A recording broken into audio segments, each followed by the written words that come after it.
News express at 6ಗೆ ಸ್ವಾಗತ. ನಾನು ನಿಶಾ. ಸಿಡಿ ಸ್ಫೋಟದ ಹಿಂದೆ ಕಾಂಗ್ರೆಸ್ ನಾಯಕರ ಕೈವಾಡವಿದೆಯಾ? ಕಾಂಗ್ರೆಸ್ ವರ್ಸಸ್ ಸೋಮಶೇಖರ್ ನಡುವೆ ಸಿಡಿ ವಾರ್ ಹೇಗಿತ್ತು? ಆರ್ಡರ್ ಕ್ಯಾನ್ಸಲ್ ಮಾಡಿದಕ್ಕೆ ಫುಡ್ ಡೆಲಿವರಿ ಬಾಯ್ ಮಾಡಿದ್ದೇನು? ನಂದಿ ಗ್ರಾಮದಿಂದ ಅಖಾಡಕ್ಕಿಳಿದ ದೀದಿಯ ಶಕ್ತಿ ಪ್ರದರ್ಶನ ಹೇಗಿತ್ತು? ಇದೆಲ್ಲವನ್ನ ನೋಡೋಣ ನ್ಯೂಸ್ ಎಕ್ಸ್‌ಪ್ರೆಸ್‌ನಲ್ಲಿ. ರಮೇಶ್ ಸಿಡಿ ಕೇಸ್ಗೆ ಟ್ವಿಸ್ಟ್ ಮೇಲೆ ಟ್ವಿಸ್ಟ್ ಸಿಗ್ತಿರೋದೇಗೆ? ಸಿಡಿ ಮಾಡಿಸಿದ್ದು ಕಾಂಗ್ರೆಸ್ನವರೇ, ಇನ್ಯಾರು ಮಾಡಿರ್ತಾರೆ ಅಂತ ಎಸ್ಟಿ ಸೋಮಶೇಖರ್ ಆರೋಪಿಸಿದ್ದೇಕೆ? ಇನ್ನೂ 23 ಜನರ ಸಿಡಿಗಳು ಇವೆ ಎಂದು ಹೇಳುತ್ತಿದ್ದಾರೆ ಅಂತ ಬಾಂಬ್ ಸಿಡಿಸಿದ್ಯಾರು? ಇದೆಲ್ಲವನ್ನು ನೋಡೋಣ ಸಿಡಿ ಬಾಂಬ್ ನ್ಯೂಸ್ ಎಕ್ಸ್‌ಪ್ರೆಸ್‌ನಲ್ಲಿ.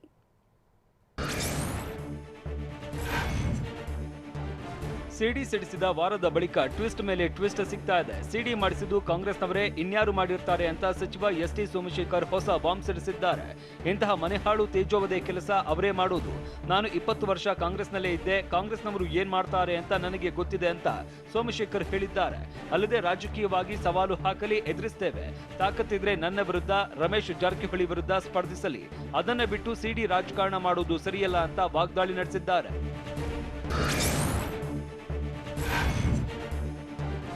ಕಾಂಗ್ರೆಸ್ ಮೇಲಿನ ಆರೋಪದ ಬೆನ್ನಲ್ಲೇ ಗೃಹ ಸಚಿವ ಬಸವರಾಜ ಬೊಮ್ಮಾಯಿಯನ್ನ ಸಚಿವ ಎಸ್ಟಿ ಸೋಮಶೇಖರ್ ಭೇಟಿಯಾಗಿದ್ದರು. ಗೃಹ ಸಚಿವ ಬಸವರಾಜ ಬೊಮ್ಮಾಯಿ ಕಚೇರಿಯಲ್ಲಿ ಭೇಟಿಯಾಗಿ ಚರ್ಚಿಸಿದ್ರು. ಸಿಡಿ ಪ್ರಕರಣದಲ್ಲಿ ಕಾಂಗ್ರೆಸ್ ನಾಯಕರ ಕೈವಾಡ ಇದೆ ಅಂತ ಆರೋಪಿಸಿದ ಬೆನ್ನಲ್ಲೇ ಗೃಹ ಸಚಿವರನ್ನ ಭೇಟಿಯಾಗಿ ಚರ್ಚಿಸಿದ್ದು ಕುತೂಹಲ ಮೂಡಿಸಿದೆ.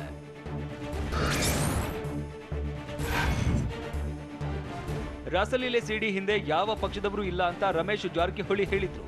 ಕಾಂಗ್ರೆಸ್, ಬಿಜೆಪಿ, ಜೆಡಿಎಸ್ ಪಕ್ಷದವರು ಯಾರೂ ಮಾಡಿಲ್ಲ. 3 ವ್ಯಕ್ತಿಗಳು ಮಾತ್ರ ಇದರ ಹಿಂದೆ ಇದ್ದಾರೆ. ಯಶವಂತಪುರ, ಒರಾಯನ್ ಮಾಲ್ ಸುತ್ತಮುತ್ತ ಡೀಲ್ ಎಂದಿದ್ದರು. ಆದರೆ ಯಾವುದೇ ಪಕ್ಷದ ವಿರುದ್ಧ ರಮೇಶ್ ಆರೋಪ ಮಾಡಿರಲಿಲ್ಲ. ಕೇವಲ ಮಹಾನಾಯಕ ಅಂತ ಅಡ್ಡಗೋಡೆ ಮೇಲೆ ದೀಪ ಇಟ್ಟಿದ್ದರು. ಆದರೆ ಇಂದು ಏಕಾಏಕಿ ಕಾಂಗ್ರೆಸ್ ವಿರುದ್ಧ ಎಸ್ಟಿ ಸೋಮಶೇಖರ್ ಆರೋಪ ಮಾಡಿದ್ದಾರೆ.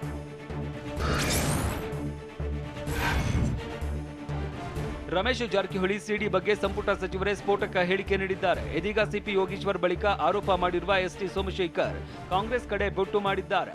ರಮೇಶ್ ಜಾರಕಿಹೊಳಿ ವಿಚಾರದಲ್ಲಿ ಪಿತೂರಿ ನಡೆದಿದೆ ಅಂತ ಹೇಳಿದ್ದ ಸಚಿವ ಸಿಪಿ ಯೋಗೀಶ್ವರ್, ಕನಕಪುರ, ಬೆಳಗಾವಿಯವರಿಂದ ಷಡ್ಯಂತ್ರ ನಡೆದ ಮಾಹಿತಿ ಇದೆ ಅಂತ 4 ದಿನಗಳ ಹಿಂದೆ ತಿಳಿಸಿದ್ರು.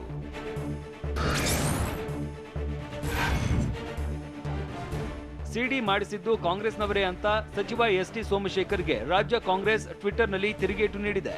ನೀವೆಷ್ಟು ಸಿಡಿ ಮಾಡಿದ್ದೀರಿ, ನಿಮ್ಮದೆಷ್ಟು ಸಿಡಿ ಇದೆ, ಸಿಡಿ ಮಾಡೋದಕ್ಕೆ ನೀವೆಷ್ಟು ಖರ್ಚು ಮಾಡಿದ್ದೀರಿ ಅಂತ ಎಸ್ಟಿ ಸೋಮಶೇಖರ್ ಹೇಳಿಕೆಗೆ ಕಾಂಗ್ರೆಸ್ ಟಾಂಗ್ ಕೊಟ್ಟಿದೆ. ಬಾಂಬೆ ಹೋಟೆಲ್ನಲ್ಲಿ ಕ್ವಾರಂಟೈನ್ ಆಗಿದ್ದರಲ್ಲ, ಆಗ ನಿಮ್ಮ ಸಿಡಿ ಮಾಡಿದ್ದು ಯಾರು? ಕೋರ್ಟ್ಗೆ ಅರ್ಜಿ ಸಲ್ಲಿಸಿದ್ದು ಯಾಕೆ?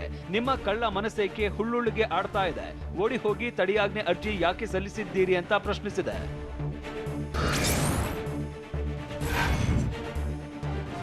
ಮನೆಹಾಳ್ ಕೆಲಸ ಯಾರು ಮಾಡಿದ್ದಾರೆ ಅಂತ ಬಿಜೆಪಿ ಶಾಸಕ ಬಸನಗೌಡ ಪಾಟೀಲ್ ಯತ್ನಾಳರನ್ನ ಕೇಳಿದ್ರೆ ಅವರೇ ಹೇಳ್ತಾರೆ ಅಂತ ಸಚಿವ ಎಸ್ಟಿ ಸೋಮಶೇಖರ್ಗೆ ರಾಜ್ಯ ಕಾಂಗ್ರೆಸ್ ತಿರುಗೇಟು ನೀಡಿದೆ. ಬಿವೈ ವಿಜಯೇಂದ್ರ ಸಿಡಿ ತಯಾರಿಕಾ ಘಟಕ ಹೊಂದಿರೋದಾಗಿ ಘಂಟಾಘೋಷವಾಗಿ ಹೇಳಿದ್ದಾರೆ ಅಂತ ಕಾಂಗ್ರೆಸ್ ಟಾಂಗ್ ಕೊಟ್ಟಿದ್ದು, ಬ್ಲಾಕ್ ಮೇಲ್ ಜನತಾ ಪಾರ್ಟಿ ಅಂತ ನಿಮ್ಮವರೇ ಸಾರಿ ಸಾರಿ ಹೇಳಿದ್ದಾರೆ ಅಂತ ವಾಗ್ದಾಳಿ ನಡೆಸಿದೆ.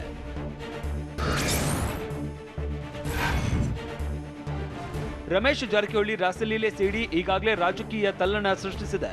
ಇದೀಗ ಬಿಜೆಪಿ ನಾಯಕ ಬಸನಗೌಡ ಪಾಟೀಲ್ ಯತ್ನಾಳ್ ಹೊಸ ಬಾಂಬ್ ಸಿಡಿಸಿದ್ದು, ಇನ್ನು 23 ಜನರ ಸಿಡಿಗಳು ಇದೆ ಅಂತ ಹೇಳುತ್ತಿದ್ದಾರೆ. ಸಿಡಿಗಳು ಬಿಡುಗಡೆ ಆಗ್ತವೆ ಎಂಬ ಗಾಳಿ ಸುದ್ದಿ ಕೇಳಿದ್ದೇನೆ ಅಂತ ವಿಧಾನಸೌಧದಲ್ಲಿ ಹೇಳಿದ್ದಾರೆ. ನನಗೆ ಸಿಡಿ ಬಗ್ಗೆ ಗೊತ್ತಿಲ್ಲ, ನಾನು ಸಿಡಿ ಮಾಡಿಲ್ಲ, ಸಿಡಿ ನೋಡೂ ಇಲ್ಲ. ಆದ್ರೆ ಇಂತಹ ಬೆಳವಣಿಗೆಗಳು ಒಳ್ಳೆಯದಲ್ಲ. ಜನಪ್ರತಿನಿಧಿಗಳನ್ನ ಬ್ಲಾಕ್ ಮೇಲ್ ಮಾಡಲಾಗ್ತಾ ಇದೆ ಅಂತ ಶಾಸಕ ಯತ್ನಾಳ್ ಹೇಳಿದ್ದಾರೆ.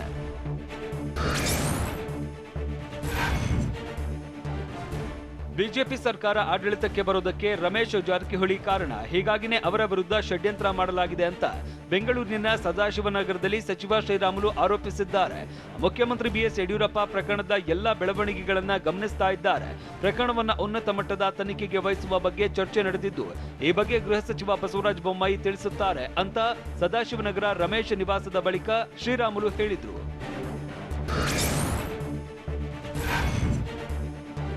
ಮಾಜಿ ಸಚಿವ ರಮೇಶ್ ಜಾರಕಿಹೊಳಿ ಮನೆಗೆ ಮಹೇಶ್ ಕುಮಟಳ್ಳಿ ಭೇಟಿ ನೀಡಿದ್ದರು. ಬಳಿಕ ಮಾತನಾಡಿದ ಅವರು, ರಮೇಶ್ ಜಾರಕಿಹೊಳಿ ದೂರು ಕೊಡುವ ಬಗ್ಗೆ ಯಾವುದೇ ಮಾಹಿತಿ ಇಲ್ಲ, ಅವರಿಗೆ ನೈತಿಕವಾಗಿ ಬೆಂಬಲ ಕೊಡ್ತೇವೆ ಅಂತ ಹೇಳಿದ್ರು.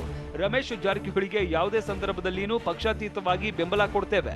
15-16 ಜನ ಶಾಸಕರು ಬಾಲಚಂದ್ರ ಜಾರಕಿಹೊಳಿ ಅವರಿಗೆ ಸಚಿವ ಸ್ಥಾನ ನೀಡಬೇಕು ಅಂತ ಮನವಿ ಮಾಡಿದ್ದೇವೆ. ಅಂತಿಮ ನಿರ್ಧಾರ ವರಿಷ್ಠರಿಗೆ ಬಿಟ್ಟಿದ್ದು ಅಂತ ಹೇಳಿದ್ದಾರೆ.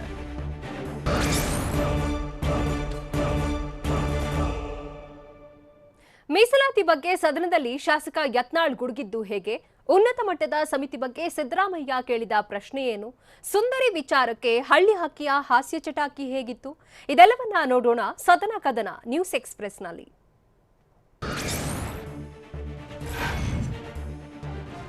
ಪಂಚಮಸಾಲಿ ಸಮುದಾಯಕ್ಕೆ 2A ಮೀಸಲಾತಿ ನೀಡುವಂತೆ ಆಗ್ರಹಿಸಲಾಗಿದೆ. ಸಿಎಂ ಬಿಎಸ್ವೈ ಸ್ಪಂದಿಸದಿದ್ದರೆ ಮಾರ್ಚ್ 15ರಿಂದ ಅಹೋರಾತ್ರಿ ಧರಣಿಯನ್ನ ನಡೆಸ್ತೀವಿ ಅಂತ ವಿಧಾನಸೌಧದಲ್ಲಿ ಬಿಜೆಪಿ ಶಾಸಕ ಬಸನಗೌಡ ಯತ್ನಾಳ್ ಹೇಳಿದ್ದಾರೆ. ವಿಧಾನಸಭೆಯಲ್ಲೇ ನಾನು ಪ್ರತಿಭಟನೆ ನಡೆಸ್ತೇನೆ ಅಂತ ಶಾಸಕ ಬಸನಗೌಡ ಪಾಟೀಲ್ ಯತ್ನಾಳ್ ಎಚ್ಚರಿಕೆ ನೀಡಿದ್ರು.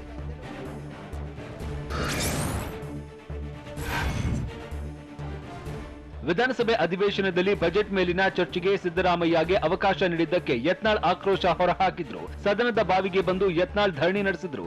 ಪಂಚಮಸಾಲಿ ಸಮಾಜಕ್ಕೆ ಮೀಸಲಾತಿಯ ಬಗ್ಗೆ ಚರ್ಚೆಗೆ ಅವಕಾಶ ನೀಡುವಂತೆ ಯತ್ನಾಳ್ ಆಗ್ರಹಿಸಿದ್ರು. ಸಿಎಂ ಬಿಎಸ್ವೈ ನಿನ್ನೆನೆ ಮಾತನಾಡ್ತೇನೆ ಅಂತ ಹೇಳಿದ್ರು. ಉತ್ತರ ಕೊಡಬೇಕಾದ ಸಿಎಂ ನಾಪತ್ತೆಯಾಗಿದ್ದಾರೆ. ನಮ್ಮ ಸಮಾಜದ ಹೆಸರೇಳ್ಕೊಂಡು ಸಿಎಂ ಆಗಿದ್ದಾರೆ ಅಂತ ಆಕ್ರೋಶ ಹೊರಹಾಕಿದ್ರು.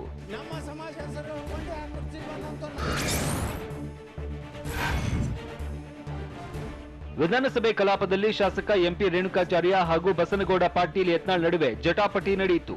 ಸಿಎಂ ನಾಪತ್ತೆ ಅಂತ ನೀವು ಹೇಳಬಾರದು ಅಂತ ಯತ್ನಾಳ್ಗೆ ಟಾಂಗ್ ಕೊಟ್ರು. ಮತ್ತೆ ಏನ್ ಮಾಡ್ಬೇಕು, ನೀವ್ ಹೇಳಿದ್ದು ಕೇಳ್ಬೇಕಾ ಅಂತ ರೇಣುಕಾಚಾರ್ಯರನ್ನ ಯತ್ನಾಳ್ ಪ್ರಶ್ನಿಸಿದ್ರು. ಈ ವೇಳೆ ನನ್ನ ಸಮಯವನ್ನ ನೀವೇ ತೆಗೆದುಕೊಳ್ಳಿ ಅಂತ ಯತ್ನಾಳ್ಗೆ ಸಿದ್ದರಾಮಯ್ಯ ಹೇಳಿದ್ರು. ಕೊನೆಗೆ ಶಾಸಕ ಯತ್ನಾಳ್ಗೆ ಮಾತನಾಡೋದಕ್ಕೆ ಸ್ಪೀಕರ್ ಅವಕಾಶ ನೀಡಿದ್ರು.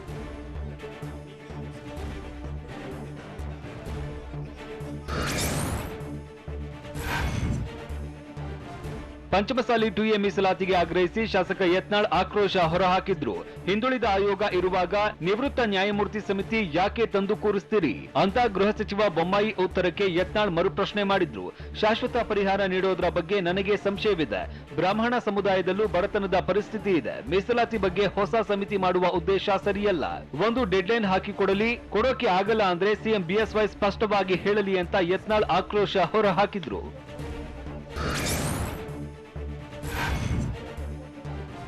ನಾನೇನು ಹಾದಿ ಬೀದಿಯಲ್ಲಿ ಹೋಗುವ ವ್ಯಕ್ತಿಯಲ್ಲ. ನಾನು ವಾಜಪೇಯಿ ಸರ್ಕಾರದಲ್ಲಿ ಸಚಿವನಾಗಿದ್ದವನು ಅಂತ ವಿಧಾನಸಭೆಯಲ್ಲಿ ಬಿಜೆಪಿ ಶಾಸಕ ಬಸನಗೌಡ ಪಾಟೀಲ್ ಯತ್ನಾಳ್ ರೋಷಾಗ್ನಿ ಹೊರ ಹಾಕಿದ್ರು. ಸಿಎಂ ಬಿಎಸ್ವೈ ಉತ್ತರಿಸದಿದ್ರೆ ನಾನು ಅಮರನಾಥ ಉಪವಾಸವನ್ನ ನಡೆಸ್ತೀನಿ. ಶ್ರೀಗಳು ಅಮರನಾಥ ಉಪವಾಸ ಶುರು ಮಾಡ್ತಾರೆ. ಸಮುದಾಯದ ವಿಚಾರದಲ್ಲಿ ಬಹಳ ಕೆಟ್ಟ ಸಂದೇಶ ಹೋಗ್ತಾ ಇದೆ. ಸಿಎಂ ಬಿಎಸ್ವೈಗೆ ನಮ್ಮ ಸಮುದಾಯ ದೊಡ್ಡ ಮತ ನೀಡಿದೆ. ಸ್ವತಃ ಸಿಎಂ ಬಿಎಸ್ವೈ ನೇರವಾಗಿ ಉತ್ತರ ಕೊಡಬೇಕು ಅಂತ ಯತ್ನಾಳ್ ಗುಡುಗಿದ್ರು.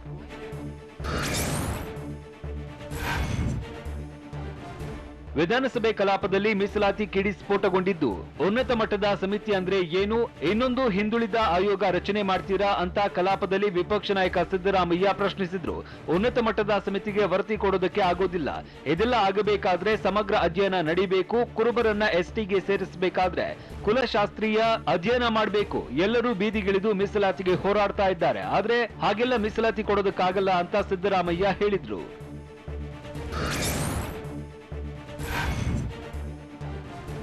ಮೀಸಲಾತಿ ವಿಚಾರವಾಗಿ ಒಂದಕ್ಕೊಂದು ಸಂಬಂಧವಿರುವ ಹಲವು ಬೇಡಿಕೆಗಳು ಬಂದಿವೆ. ಜವಾಬ್ದಾರಿಯುತವಾಗಿ ನಡೆದುಕೊಳ್ಳಬೇಕು ಅಂತ ವಿಧಾನಸೌಧದಲ್ಲಿ ಬಸವರಾಜ ಬೊಮ್ಮಾಯಿ ಹೇಳಿದ್ರು. ಮೀಸಲಾತಿ ಪ್ರಮಾಣ 50% ಮೀರುವಂತಿಲ್ಲ.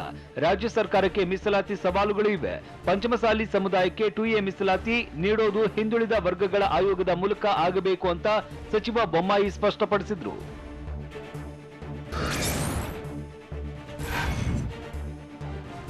ವಿಧಾನಸೌಧ ಇವತ್ತು ಮಾಲ್ ಆಗಿದೆ. ಏನ್ ಬೇಕಾದ್ರೂ ಇಲ್ಲಿ ಮಾರಾಟ ಆಗುತ್ತೆ ಅಂತ ವಿಧಾನ ಪರಿಷತ್ನಲ್ಲಿ ಎಚ್ ವಿಶ್ವನಾಥ್ ಹೇಳಿದ್ರು. ಕನ್ನಡ ಕೂಡ ಇಲ್ಲಿ ಮಾರಾಟ ಆಗುತ್ತೆ. ಅಂತಹ ಪರಿಸ್ಥಿತಿ ಇಂದು ನಿರ್ಮಾಣವಾಗಿದೆ. ವಿಧಾನಸೌಧದಲ್ಲಿ ದಲ್ಲಾಳಿಗಳು ಹೆಚ್ಚಾಗಿದ್ದಾರೆ. ಸರ್ಕಾರ ಇದನ್ನ ನಿಯಂತ್ರಿಸುವ ಕೆಲಸ ಮಾಡಬೇಕು. ರಾಜ್ಯದಲ್ಲಿ ಈಗ ಮೀಸಲಾತಿ ಮೇನಿಯಾ ನಡೀತಾ ಇದೆ. ಸರ್ಕಾರ ಈ ಬಗ್ಗೆ ಜಾಗೃತಿಯಿಂದ ನಿರ್ಧಾರ ಮಾಡಬೇಕು ಅಂತ ವಿಶ್ವನಾಥ್ ಆಗ್ರಹಿಸಿದ್ರು.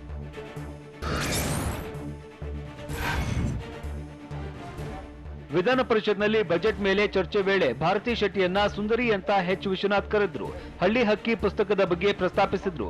ವಿಧಾನಸೌಧ ನಿತ್ಯ ಸುಂದರಿ ಇದ್ದ ಹಾಗೆ, ಇದಕ್ಕೆ ಮಾರು ಹೋಗದವರೇ ಇಲ್ಲ. ಎಷ್ಟೋ ಜನ ಮನೆ ಮಠ ಮಾರಿ ಇಲ್ಲಿ ಬರೋದಕ್ಕೆ ಯತ್ನಿಸ್ತಾರೆ. ಇಲ್ಲಿಗೆ ಬರೋದಕ್ಕಾಗದೆ ಪಿಶಾಚಿಗಳಾಗಿದ್ದಾರೆ. ಈ ವೇಳೆ ಸುಂದರೀನ ಅಂತ ಭಾರತಿ ಶೆಟ್ಟಿ ಪ್ರಶ್ನೆ ಮಾಡಿದ್ರು. ವಿಧಾನಸೌಧ ನಿಮಗಿಂತ ಸುಂದರಿಯಲ್ಲ ಬಿಡಿ ಅಂತ ವಿಶ್ವನಾಥ್ ಹಾಸ್ಯ ಚಟಾಕಿ ಹಾರಿಸಿದ್ರು.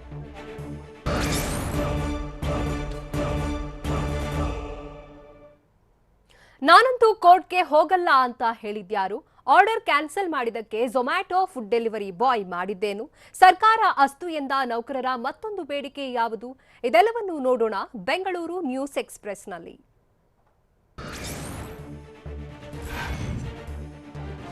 ಕಾಂಗ್ರೆಸ್ ಪಕ್ಷದವರೇ ಸಿಡಿ ಬಿಡುಗಡೆ ಮಾಡಿರುವುದು ಎಂಬ ಎಸ್ಟಿ ಸೋಮಶೇಖರ್ ಹೇಳಿಕೆಗೆ ನಾನು ಪ್ರತಿಕ್ರಿಯೆ ನೀಡಲ್ಲ ಅಂತ ಸಚಿವ ಎಂಟಿಬಿ ನಾಗರಾಜ್ ಹೇಳಿದ್ದಾರೆ. ಕಾಂಗ್ರೆಸ್ ಪಕ್ಷದ ಸಂಸ್ಕೃತಿಯ ಬಗ್ಗೆ ನಾನು ಮಾತನಾಡಲ್ಲ. ನಾನಂತೂ ತಡೆಯಾಜ್ಞೆ ಕೋರಿ ಕೋರ್ಟ್ಗೆ ಹೋಗಲ್ಲ. 2+3+4 ಕೋಡ್ ವರ್ಡ್ ಬಗ್ಗೆನೂ ನನಗೆ ಗೊತ್ತಿಲ್ಲ ಅಂತ ಸಚಿವ ಎಂಟಿಬಿ ನಾಗರಾಜ್ ಹೇಳಿದ್ದಾರೆ.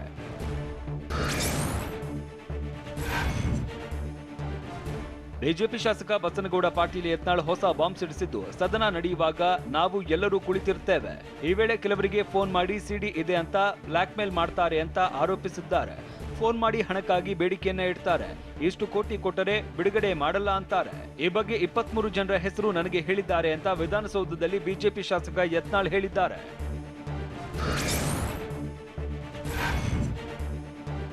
ಸಿಡಿ ಅಂದ್ರೇನೆ ಏನು ಅಂತ ನನಗೆ ಗೊತ್ತಿಲ್ಲ ಅಂತ ಮಾಜಿ ಸಚಿವ ಎಚ್.ಡಿ. ರೇವಣ್ಣ ಹೇಳಿದ್ದಾರೆ. ರಮೇಶ್ ರಾಸಲೀಲೆ ಸಿಡಿ ಬಹಿರಂಗ ಪ್ರಕರಣದ ಬಗ್ಗೆ ಮಾತನಾಡಿದ ಅವರು 2 ರಾಷ್ಟ್ರೀಯ ಪಕ್ಷಗಳಿವೆ, ನಮ್ಮನ್ನ ಯಾರು ಕೇಳ್ತಾರೆ ಅಂತ ಹೇಳಿದ್ರು. ನಿನ್ನೆ ಸದನದಲ್ಲಿ ಸಿಡಿ ಪ್ರದರ್ಶನ ಮಾಡಿದ ವಿಚಾರದ ಬಗ್ಗೆ ಪ್ರತಿಕ್ರಿಯಿಸಿದ ಅವರು ಅಧಿಕಾರಿಯೊಬ್ಬರು ಹುಡುಗನನ್ನ ಗುಂಡಿಕ್ಕಿ ಕೊಲ್ಲೋದಾಗಿ ಹೇಳಿದ್ದು, ಶಿವಲಿಂಗೇಗೌಡರನ್ನ ಅವಹೇಳನಕಾರಿಯಾಗಿ ಮಾತನಾಡಿದ್ದು, ಈ ಬಗ್ಗೆ ಸ್ಪೀಕರ್ ಕಾಗೇರಿ ಗಮನಕ್ಕೆ ತಂದಿದ್ದೇವೆ ಅಂತ ಹೇಳಿದ್ರು.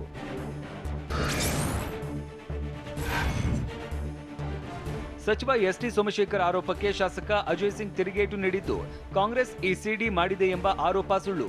ಬಿಜೆಪಿಯವರು ಅವರ ಸಚಿವರ ಸಿಡಿ ಮಾಡಿದ್ದಾರೆ ಅಂತ ಹೇಳಿದ್ದಾರೆ. ಬಿಜೆಪಿಯಲ್ಲಿ ಅಸಮಾಧಾನವಿದೆ, ಅದು ಸ್ಫೋಟವಾಗಲಿದೆ. ಇದನ್ನ ಮಾಡಿದ್ದು ಬಿಜೆಪಿ ಹೊರತು ಬೇರೆ ಪಕ್ಷವಲ್ಲ. ಎಸ್ಟಿ ಸೋಮಶೇಖರ್ ಈ ಸ್ಥಾನಕ್ಕೆ ಬರೋದಕ್ಕೆ ಕಾಂಗ್ರೆಸ್ ಪಕ್ಷ ಕಾರಣ ಅಂತ ಶಾಸಕ ಅಜಯ್ ಸಿಂಗ್ ಹೇಳಿದ್ದಾರೆ.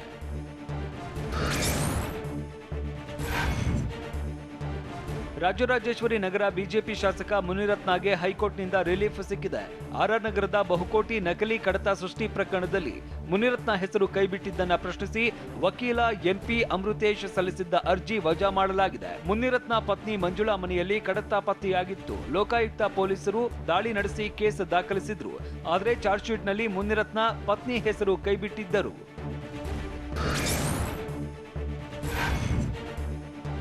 ಸೋಮವಾರ ಪ್ರತಿಭಟನೆಗೆ ನಿರ್ಧರಿಸಿದ್ದೇವೆ ಅಂತ ಮಾಜಿ ಸಚಿವ ಎಚ್.ಡಿ. ರೇವಣ್ಣ ಹೇಳಿದ್ದಾರೆ. ಮಾಜಿ ಮುಖ್ಯಮಂತ್ರಿ ಎಚ್.ಡಿ. ಕುಮಾರಸ್ವಾಮಿ ಕಾಲದ ಕಾಮಗಾರಿಗಳು ಮೈತ್ರಿ ಸರ್ಕಾರ ಪತನದಿಂದ ಆಗಿರಲಿಲ್ಲ. ಹೀಗಾಗಿ ಮುಖ್ಯಮಂತ್ರಿ ಬಿಎಸ್ ಯಡಿಯೂರಪ್ಪ ಎಲ್ಲಾ ಕಾಮಗಾರಿಗಳನ್ನ ಮಾಡಿಸಿಕೊಡಬೇಕು, ಇಲ್ಲದಿದ್ರೆ ಪ್ರತಿಭಟನೆ ನಡೆಸ್ತೇವೆ ಅಂತ ತಿಳಿಸಿದ್ರು.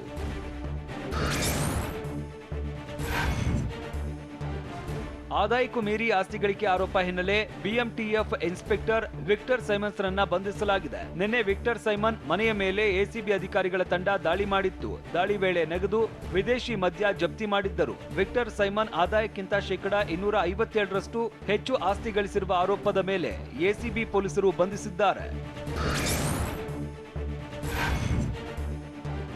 ಝೊಮ್ಯಾಟೊ ಫುಡ್ ಡೆಲಿವರಿ ಸಿಬ್ಬಂದಿ ಹಲ್ಲೆ ಮಾಡಿದ್ದಾರೆ ಅಂತ ಹಿತೇಶ ಚಂದ್ರಾಣಿ ಎಂಬಾಕೆ ಆರೋಪ ಮಾಡಿದ್ದಾರೆ. ಕಾಮರಾಜ್ ಎಂಬಾತ ಹಲ್ಲೆ ಮಾಡಿದ್ದಾನೆ ಅಂತ ಹಿತೇಶ ಇನ್ಸ್ಟಾಗ್ರಾಂನಲ್ಲಿ ಅಳಲು ತೋಡಿಕೊಂಡಿದ್ದಾರೆ. ನಿನ್ನೆ ಫುಲ್ ಆರ್ಡರ್ ಮಾಡಿದ್ದ ಹಿತೇಶ ಡೆಲಿವರಿ ಮಾಡೋದು 1 ಗಂಟೆ ತಡವಾಯಿತು ಅಂತ ಕ್ಯಾನ್ಸಲ್ ಮಾಡಿದ್ದಾರೆ. ಆದ್ರೂ ಕಾಮರಾಜ್ ಎಂಬಾತ ಮನೆಯೊಳಗೆ ನುಗ್ಗಿ ಟೇಬಲ್ ಮೇಲೆ ಪಾರ್ಸಲ್ ಇಟ್ಟಿದ್ದಾನೆ. ಈ ವೇಳೆ ಮಾತಿಗೆ ಮಾತು ಬೆಳೆದು ಮುಖಕ್ಕೆ ಪಂಚ್ ಮಾಡಿದ್ದಾನೆ ಅಂತ ಆರೋಪಿಸಲಾಗಿದೆ. ಎಲೆಕ್ಟ್ರಾನಿಕ್ ಸಿಟಿ ಠಾಣಾ ವ್ಯಾಪ್ತಿಯಲ್ಲಿ ಘಟನೆ ನಡೆದಿದೆ.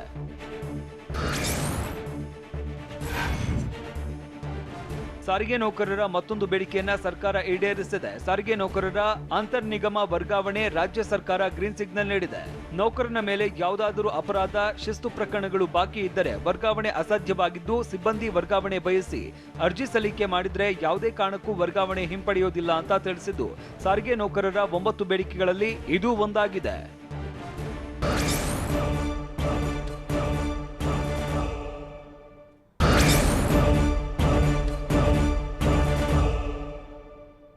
ರಾಕಿಂಗ್ ಸ್ಟಾರ್ ಯಶ್ ಪೋಷಕರಿಗೂ ತಿಮ್ಲಾಪುರ ಗ್ರಾಮಸ್ಥರಿಗೂ ಜಗಳ ನಡೆದಿದ್ದೇಕೆ?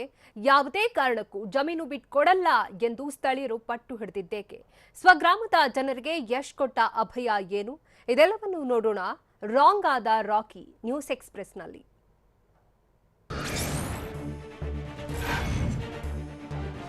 ನಟ ಯಶ್ ತಂದೆ ತಾಯಿ ಗ್ರಾಮಸ್ಥರ ನಡುವೆ ಫಾರ್ಮ್ ಹೌಸ್ಗೆ ರಸ್ತೆ ನಿರ್ಮಿಸುವ ವಿಚಾರವಾಗಿ ಗಲಾಟೆ ನಡೆದಿದೆ.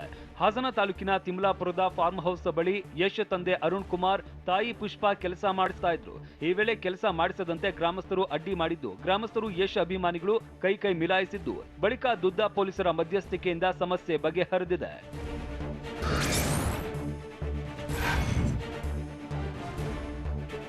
Rocking star Yash farm house ಬಳಿ ಪೊಲೀಸರು ಬಂದೋಬಸ್ತ್ ಮಾಡಿದ್ದಾರೆ. ಫಾರ್ಮ್ ಹೌಸ್ಗೆ ರಸ್ತೆ ನಿರ್ಮಾಣ ವಿಚಾರವಾಗಿ ಗ್ರಾಮಸ್ಥರು ಹಾಗೂ ಯಶ್ ತಂದೆ ತಾಯಿ ನಡುವೆ ಗಲಾಟೆ ನಡೆದಿದ್ದು, ಮುನ್ನೆಚ್ಚರಿಕಾ ಕ್ರಮವಾಗಿ ಹಾಸನ ತಾಲೂಕಿನ ತಿಮ್ಲಾಪುರದಲ್ಲಿರುವ ಫಾರ್ಮ್ ಹೌಸ್ ಬಳಿ ಭದ್ರತೆ ಕಲ್ಪಿಸಲಾಗಿದೆ.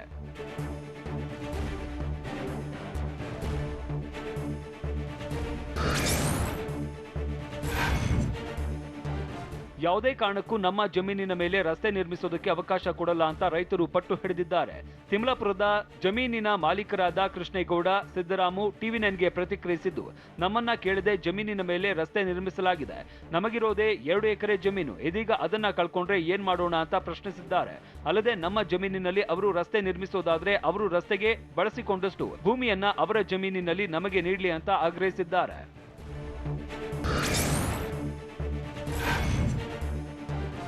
ಹಾಸನ ತಾಲೂಕಿನ ತಿಮ್ಲಾಪುರದ ಗ್ರಾಮದಲ್ಲಿ ಸುಮಾರು 50 ಎಕರೆ ವಿಸ್ತೀರ್ಣದಲ್ಲಿ ಯಶ್ ಫಾರ್ಮ್ ಹೌಸ್ ಇದ್ದು, ರಸ್ತೆ ನಿರ್ಮಾಣ ವಿಚಾರದಲ್ಲಿ ಗಲಾಟೆಯಾಗಿದೆ.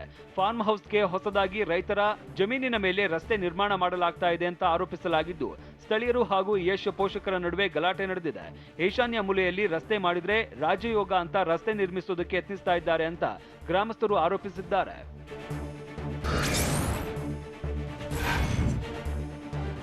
ಪೊಲೀಸ್ ಠಾಣೆ ಬದಲು ಯಶ್ ನಮ್ಮೊಟ್ಟಿಗೆ ಚರ್ಚಿಸಿದ್ದರೆ ಈ ರೀತಿ ಸಮಸ್ಯೆ ಆಗ್ತಾ ಇರಲಿಲ್ಲ ಅಂತ ತಿಮಲಾಪುರ ಗ್ರಾಮಸ್ಥರು ಹೇಳಿದ್ದಾರೆ.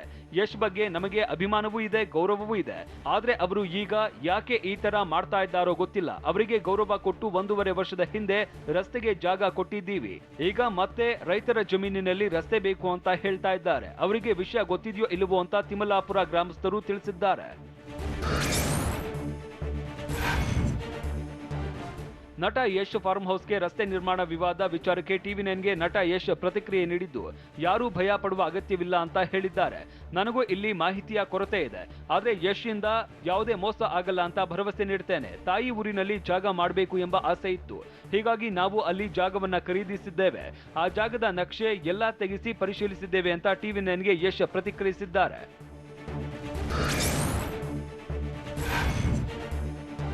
ನನಗೆ ನಿನ್ನೆ ಕೋಪ ಬಂದಿತ್ತು, ಅದಕ್ಕೆ ಹಾಗೆ ಮಾತನಾಡಿದೆ ಅಂತ ಯಶ್ ಸ್ಪಷ್ಟಪಡಿಸಿದ್ದಾರೆ.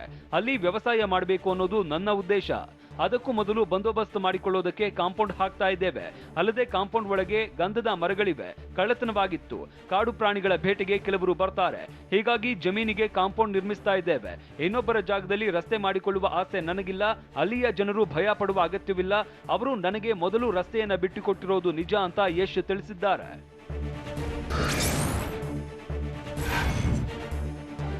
ಎಲ್ಲದಕ್ಕೂ ನಾನೇ ಅಲ್ಲಿ ಹೋಗಿ ನಿಂತು ಮಾಡೋದಕ್ಕೆ ಆಗಲ್ಲ. ಯಶ್ ಮೇಲೆ ನಂಬಿಕೆ ಇಡಿ, ನನಗೆ ದುರಾಸೆ ಇಲ್ಲ ಅಂತ ಟಿವಿ9ಗೆ ಯಶ್ ಹೇಳಿದ್ದಾರೆ. ಯಶ್ ಅಲ್ಲಿಗೆ ಬಂದ್ರೆ ಅವರಿಗೆ ಸಹಾಯವಾಗಬೇಕು. ಅವರಿಗೆ ನನ್ನಿಂದ ಯಾವುದೇ ತೊಂದರೆಯಾಗೋದಿಲ್ಲ. ತಪ್ಪು ನನ್ನ ತಂದೆ ತಾಯಿಯರದ್ದು ಇರಬಹುದು. ಅವರು ಹಳ್ಳಿಯವರ ರೀತಿಯೇ ಮಾತನಾಡ್ತಾರೆ. ನಮ್ಮ ತಾಯಿಯವರು ದುಡುಕಿರಬಹುದು. ಇದು ನನ್ನ ಕಡೆಯ ಪ್ರಯತ್ನ. ಎಲ್ಲರೂ ತಾಳ್ಮೆಯಿಂದ ಕಾಯ್ಬೇಕು. ನಾನು ನ್ಯಾಯವಾಗಿ ನಡೆದುಕೊಳ್ತೇನೆ ಅಂತ ಯಶ್ ಹೇಳಿದ್ದಾರೆ.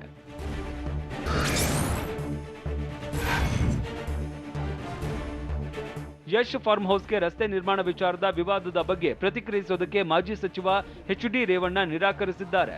ದೊಡ್ಡವರ ವಿಚಾರ ನಮಗೆ ಯಾಕೆ ಅಂತ ಎಚ್.ಡಿ. ರೇವಣ್ಣ ಯಶೋ ಸೈಕಲ್ಲೋ ಅಂತ ಹೇಳಿ ತೆರಳಿದ್ರು.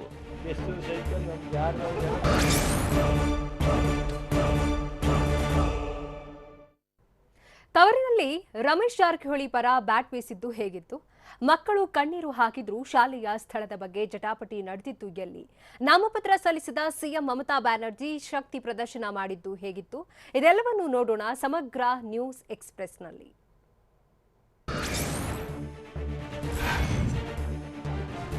ಬಿಜೆಪಿ ವಿನಾಕಾರಣ ದ್ವೇಷದ ರಾಜಕಾರಣ ಮಾಡ್ತಾ ಇದೆ ಅಂತ ಶಿವಮೊಗ್ಗದಲ್ಲಿ ಆರ್ ಧ್ರುವನಾರಾಯಣ್ ಆರೋಪಿಸಿದ್ದಾರೆ. ಭದ್ರಾವತಿಯಲ್ಲಿ ನಡೆದ ಕಬಡ್ಡಿ ಪಂದ್ಯದ ವೇಳೆ ಸುಖಾಸುಮ್ಮನೆ ಭದ್ರಾವತಿ ಕಾಂಗ್ರೆಸ್ ಶಾಸಕ ಬಿಕೆ ಸಂಗಮೇಶ್ ಪುತ್ರನ ವಿರುದ್ಧ ಕೇಸ್ ಹಾಕಲಾಗಿದೆ. ಶಾಸಕರ ಕುಟುಂಬದ ಮೇಲೆ ಪೊಲೀಸರು ದೌರ್ಜನ್ಯ ಎಸಗಿದ್ದಾರೆ. ಹೀಗಾಗಿ ಸರ್ಕಾರದ ಧೋರಣೆ ಖಂಡಿಸಿ ಮಾರ್ಚ್ 13ರಂದು ಕಾಂಗ್ರೆಸ್ನಿಂದ ಶಿವಮೊಗ್ಗ ಚಲೋ ನಡೆಸಲಾಗುವುದು ಅಂತ ಧ್ರುವನಾರಾಯಣ್ ಹೇಳಿದ್ದಾರೆ.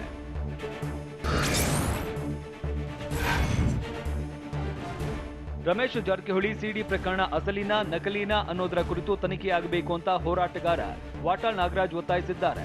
ಮೈಸೂರಲ್ಲಿ ಮಾತನಾಡಿದ ಅವರು, ರಾಸಲೀಲೆ ಸಿಡಿ ಕೇಸನ್ನ ಸಿಬಿಐ ತನಿಖೆ ಮಾಡಬೇಕು. ಒಬ್ಬೊಬ್ಬರು ಒಂದೊಂದು ಹೇಳಿಕೆ ಕೊಡ್ತಿದ್ದಾರೆ.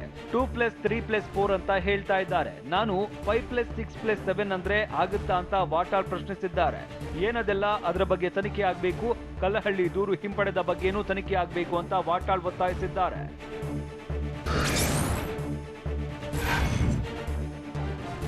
ಬೆಳಗಾವಿಯ ಚೆನ್ನಮ್ಮ ವೃತ್ತದಲ್ಲಿ ರಾಜ್ಯ ದಲಿತ ಸಂಘರ್ಷ ಸಮಿತಿ ಸದಸ್ಯರು ಪ್ರತಿಭಟನೆ ಮಾಡಿದ್ದಾರೆ. ರಾಸಲೀಲೆ ಸಿಡಿ ರಿಲೀಸ್ ಮಾಡಿದ ದಿನೇಶ್ ಕಲ್ಲಹಳ್ಳಿಯನ್ನ ಬಂಧಿಸುವಂತೆ ಆಗ್ರಹಿಸಿದ್ದಾರೆ. ಚೆನ್ನಮ್ಮ ವೃತ್ತದಿಂದ ಜಿಲ್ಲಾಧಿಕಾರಿ ಕಚೇರಿಯವರೆಗೆ ಪ್ರತಿಭಟನಾ ರ್ಯಾಲಿ ನಡೆಸಿದ್ದಾರೆ. ರಮೇಶ್ ಜಾರಕಿಹೊಳಿಗೆ ಸಚಿವ ಸ್ಥಾನ ನೀಡಬೇಕು ಅಂತ ಆಗ್ರಹಿಸಿದ್ದಾರೆ.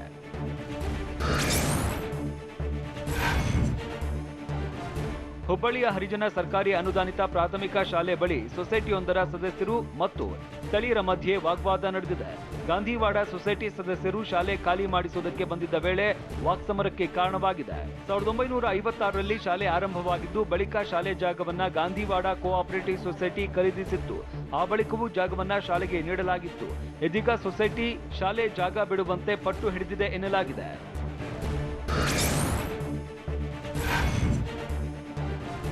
ಕೊಡಗು ಜಿಲ್ಲೆ ಪೊನ್ನಂಪೇಟೆ ತಾಲೂಕಿನ ಆನೆಚೌಕೂರಿನಲ್ಲಿ ಸ್ಥಳೀಯರು ರಸ್ತೆ ತಡೆದು ಪ್ರತಿಭಟನೆ ನಡೆಸಿದ್ದಾರೆ. ನರಹಂತಕ ಹುಲಿ ಸೆರೆ ಹಿಡಿಯುವಲ್ಲಿ ಅರಣ್ಯ ಇಲಾಖೆ ವಿಫಲವಾಗಿದೆ ಅಂತ ಆರೋಪಿಸಿದ್ದಾರೆ. ಆನೆಚೌಕೂರಿನಲ್ಲಿರುವ ಅರಣ್ಯ ಇಲಾಖೆ ಕಚೇರಿಗೆ ಮುತ್ತಿಗೆ ಹಾಕೋದಕ್ಕೆ ಯತ್ನಿಸಿದ್ದಾರೆ. ಸ್ಥಳೀಯರಿಗೆ ರೈತ ಮುಖಂಡರು ಸಾಥ್ ನೀಡಿದ್ದು, ಗೋಣಿಕೊಪ್ಪಲು ಆನೆಚೌಕೂರು ರಸ್ತೆ ಬಂದ್ ಮಾಡಿ ಗರಂ ಆಗಿದ್ದಾರೆ. ಈ ವೇಳೆ ವಾಹನಗಳು ರಸ್ತೆಯಲ್ಲಿ ಸಾಲುಗಟ್ಟಿ ನಿಂತಿದ್ವು.